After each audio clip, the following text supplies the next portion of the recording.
Here she is. There's Tasha. Seen stealing cats, In her Wonder Woman suit. kids with energy to burn, and let's call them technical difficulties. They've all been part of the work-from-home experience, and clumsiness with the practice has struck everything from online church sermons to oral arguments by teleconference before the U.S. Supreme Court. And what the FCC has said is that when the subject matter of the call ranges to the topics, then the call is transformed.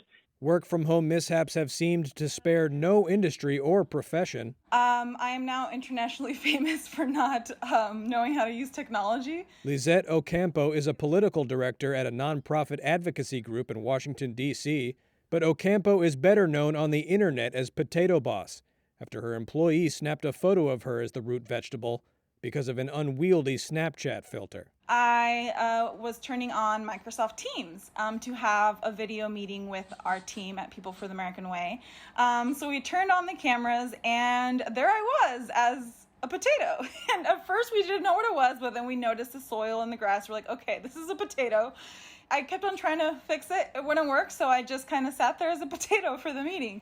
I think right now it's very clear, like, who gets Snapchat. Jessica Applegren is an executive at Impossible Foods in San Francisco. She's experienced similar issues with Zoom's video conferencing app. Alienize. I mean, the comments were just flowing in the chat field, just like, what's wrong with Jessica's face? But it's not just contending with new technology. That's been a real problem. Applegren says there have been far greater challenges. In a given day, I will tell you, it is in this order. It's the dog, and then it's the kids, and then it's my neighbor who comes over to walk the dog. So that's great. Parents have a very different, situation on their hands with trying to keep the kids busy and work at the same time. And I think we were worried about how to model for our kids, well in this time. Companies want model employees, too. He climbs over. He has actually created a meeting for me last week that was several hours long. Andre Hilden, a data architecture consultant in Oakland, California, missed a memo from his company outlining video conferencing etiquette. I did not read that one. After his cat, Tasha, crashed one of the early virtual business meetings, Hilden's employer made an example out of him. I had my cat on my lap, actually. I was not thinking it would be a problem.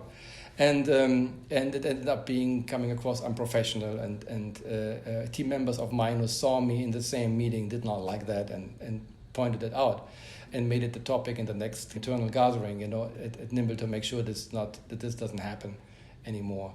Despite its disadvantages, working from home could very well become the rule. Video conferencing company Zoom said it had about 300 million daily meeting participants in April. Granted, some of those may have been cats.